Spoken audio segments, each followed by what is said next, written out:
ओम नमो भगवते वासुदेवाय. सार्थ सुबोध ज्ञानेश्वरी. लेखन आणि वाचन सौ मनीषा भास्कर अभ्यंकर, महाराष्ट्र, मिरज 416410. अध्याय 4. कर्म ब्रह्मार्पण योग. गीतेच्या 4थ्या अध्यायाचं समालोचन. भाग 1. गीतेच्या 4थ्या अध्यायाचं नाव आहे कर्म ब्रह्मार्पण योग. आशयाच्या दृष्टीने या अध्यायाचे 9 भाग पडतात. पहिला, कर्मयोगाची परंपरा 1 ते 3 श्लोकांमध्ये. श्रीकृष्णांच्या अवताराचा हेतू 5 ते 9 श्लोक. ईशोपासना व तिचे फल 10 ते 13 श्लोक. चातुर्वर्ण्य व्यवस्था 14 आणि 15 श्लोक. कर्म विकर्म आणि अकर्म 16 आणि 17 श्लोक. ज्ञानी मनुष्याचे लक्षण 18 ते 23 पर्यंत. विविध प्रकारचे यज्ञ 25 ते 33 पर्यंत.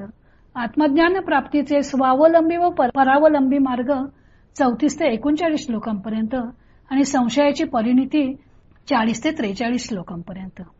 पहिला भाग बघूया, कर्मयोगाची परंपरा. 3ऱ्या अध्यायात कर्मयोगाचे स्वरूप व व्याप्ती सांगितल्यावर 4थ्या अध्यायात भगवान कर्मयोगाच्या साधनांचा विचार करणार आहेत. इंद्रियांचा निग्रह कसा करायचा, इंद्रियांना विषयांपासून परावृत्त करून त्यांना ईशभक्तीकडे कसे वळवायचे हे या अध्यायात भगवंतांनी सांगितलेले आहे. तत्पूर्वी त्यांनी कर्मयोगाची परंपरा सांगितली आहे. कर्मयोगाची परंपरा पूर्वापार चालत आलेली असून आपण हा काही नवीनच मार्ग सांगत नाही हे श्रीकृष्णांना स्पष्ट करायचे होते. मध्यंतरीच्या काळात कर्मयोगाचा मार्ग बंद पडून कर्मत्यागाचा मार्ग रूढ झाला होता. ज्ञानादेव तु कैवल्यम असे सांगून ज्ञानप्राप्ती करता संसार त्यागाचा मार्ग लोक स्वीकारू लागले होते. कर्म हे बंधनकारकच आहे असे मानू लागले होते. श्रीकृष्णांना ही गोष्ट चुकीची असून ज्ञानप्राप्ती करता कर्मत्यागच करावयास पाहिजे हे मत मान्य नव्हतं. आपापली प्राप्त कर्मे करून सुद्धा मोक्षप्राप्ती करून घेता येते हे त्यांना अर्जुनाच्या मनावर बिंबवायचं होतं. म्हणून त्यांनी पूर्वापार चालत आलेली परंपरा अर्जुनाला सांगितली. आपण युद्ध करावे म्हणून श्रीकृष्णांनी हे काही वेगळेच थोतांड रचलेले नसून पूर्वासुरींची त्याला मान्यता आहे हे त्यांना अर्जुनाला पटवून द्यायचं होतं. शिवाय प्रत्येक अभ्यासकाला पंथाची परंपरा जाणून घ्यायची इच्छाही असते. हे लक्षात घेऊन श्रीकृष्णांनी स्वतःच या अध्यायात सुरुवात केली आहे. संजय आणि अर्जुन यांची प्रस्तावना या अध्यायाला नाही. श्रीकृष्णांच्या वचनावरून गीतेचा हेतू, गीतेतील उपदेशाचा रोग व कर्मयोगाच्या पुनरुज्जीवनाची जरुरी यावर पूर्ण प्रकाश पडतो. दुसरा मुद्दा आहे श्रीकृष्णांच्या अवताराचा हेतू. तो गीतेमध्ये 5 ते 9 या श्लोकात वर्णिलेला आहे.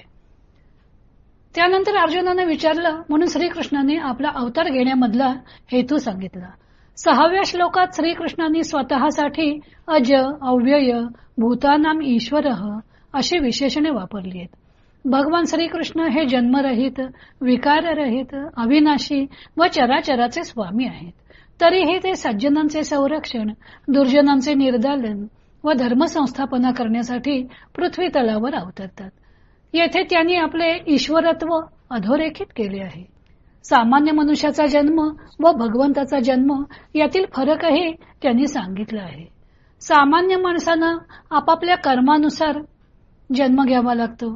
ते मायेच्या अधीन असतात. पण भगवंत प्रकृतीन स्वामधिष्ठाय, मायेला आपल्या अधीन ठेवून जन्म घेतात.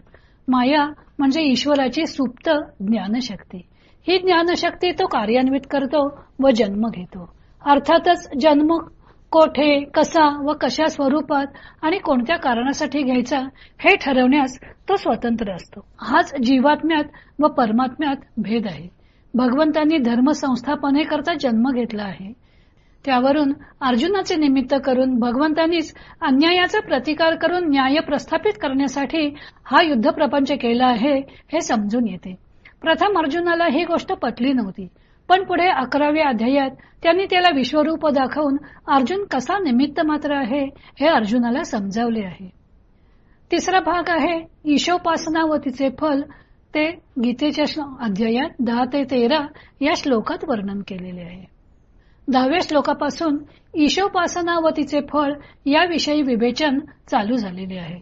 प्रीती, भय व क्रोध यांनी रहित, भगवत परायण होऊन भगवंतांच्या आश्रयाने राहणारे साधक ज्ञानरूपी तपश्चर्येने भगवंताला जाऊन मिळतात. पण प्रत्येकाला त्याच्या उपासनेप्रमाणे कमी अधिक काळ लागू शकतो. त्यासाठी जितकी भक्ती तितकी प्राप्ती हा न्याय लागू होतो. भगवंत प्रत्येकाला त्याच्या भक्तीनुरूप फळ देत असतो. आता भगवंत सर्व ठिकाणी सारखाच भरलेला आहे.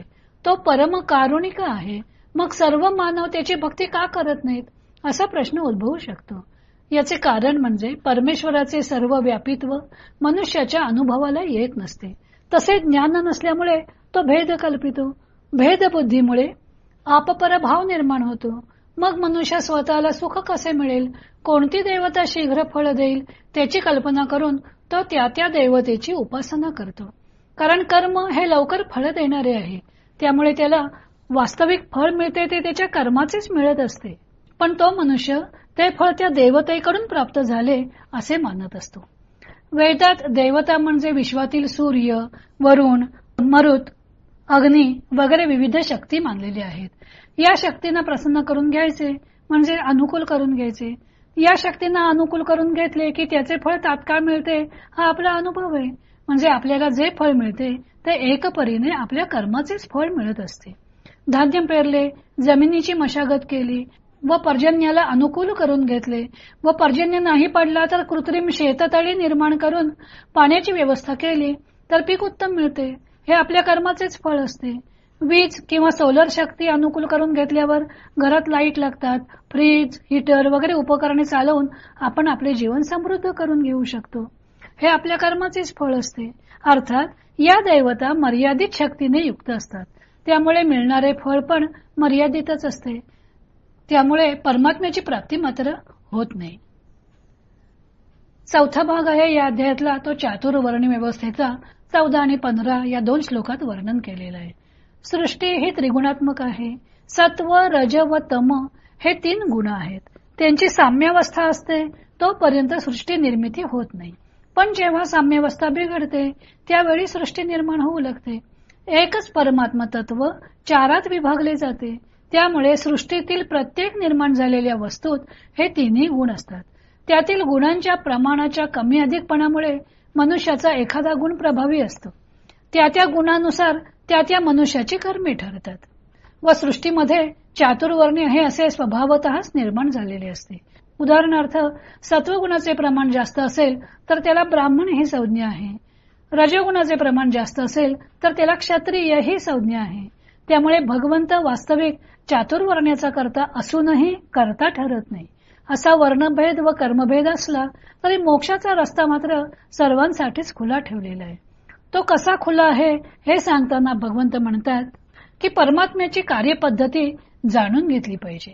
भगवंताला कर्मे बंधनकारक होत नाहीत. कारण कार्याच्या सोयीसाठी तो एकत्व भंगू न देता 4मध्ये विभागला जातो व कार्य करून सुद्धा त्याला कर्मफळाबद्दल स्पृहा नसते. तो कार्यातच आनंद घेतो. भगवंताचे हे अकर्तृत्व व त्याची कार्यपद्धती जो जाणतो तो कर्म करूनही कर्मफलाने बद्ध होत नाही. गुणांच्या ठिकाणी खेळ चाललेला आहे हे जो जाणतो तो मुक्त होतो. ही सर्व चर्चा करून भगवंतांनी अर्जुनाच्या मनावर हे ठसवले आहे की निष्कामपणे केलेली कर्मे बंधनकारक होत नाहीत. तेव्हा तू सुद्धा निष्कामपणे केवळ कर्तव्य बुद्धीने युद्ध कर, म्हणजे तुला त्या कर्माचे फळ भोगावे लागणार नाही. आता गीतेतील उरलेल्या मुद्द्यांचे विवेचन आपण उद्या पाहू.